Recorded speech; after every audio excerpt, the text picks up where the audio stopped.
नमस्कार दोस्तों, स्वागत है आपका डी के गुरुजी स्टडी पॉइंट में। आज की शॉर्टहैंड की डिक्टेशन की स्पीड होगी 80 वर्ड प्रति मिनट। डिक्टेशन स्टार्ट होगी 5 सेकंड बाद। Dictation start. महोदय, वे लोगों के साथ मनोवैज्ञानिक ढंग से व्यवहार करने में सहायता करें ताकि लोग दूसरे स्थानों में बसने पर कठिनाई ना अनुभव करें या उन स्थानों को छोड़ने से इनकार ना करें जहां वे पहले से रह रहे थे। मुझे विश्वास है कि इस तरीके से काम करने पर राज्य सरकार को समस्या से निपटने में सरलता होगी।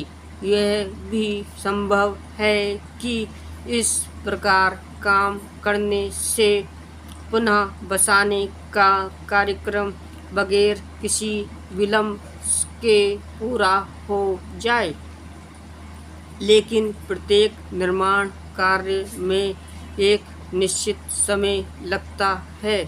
हम सभी जानते हैं कि निर्माण कार्य कुछ ही दिनों में पूरा करने का दबाव नहीं डाला जा सकता।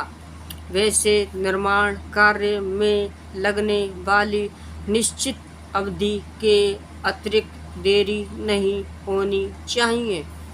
हमारे हजारों गांव प्रतिवर्ष बाढ़ से प्रभावित होते हैं। कभी ब्रह्मपुत्र में बाढ़ आ जाती है तो कभी गंगा में, कभी गोदावरी बाढ़ का संकट पैदा कर देती है। शायद ही ऐसी कोई नदी होगी जिससे ग्रामीण क्षेत्र में बाढ़ ना आती हो।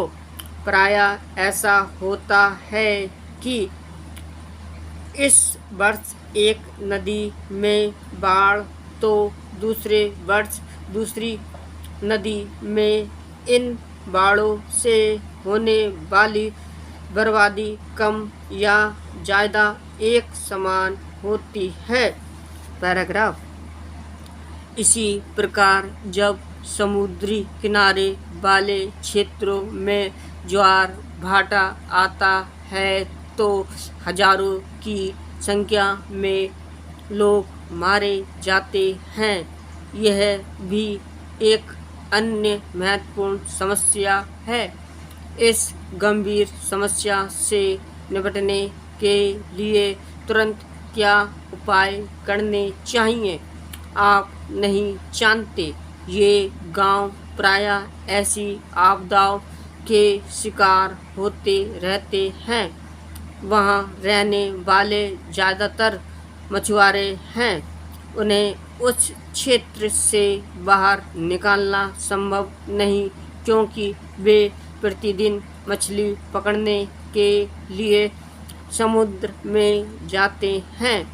वे जितना समुद्र के करीब रहते हैं, उन्हें अपनी जीविका चलाने में उतनी आसानी होती है। वे अपने शरीर की क्षमता के अनुसार ही कार्य कर सकते हैं।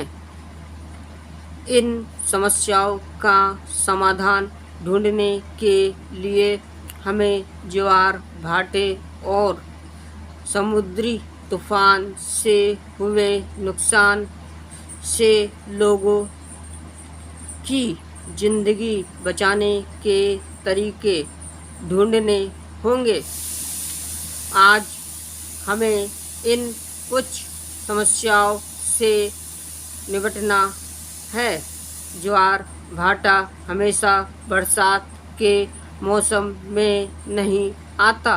यह कभी नवंबर तो कभी दिसंबर में आता है, यानी तब इसके आने की आशा सबसे कम होती है, इसलिए इससे बचाव के लिए लोग कम तैयार होते हैं। Full stop. अगर आपको डिक्टेशन पसंद आई हो तो सब्सक्राइब और लाइक करिए। धन्यवाद।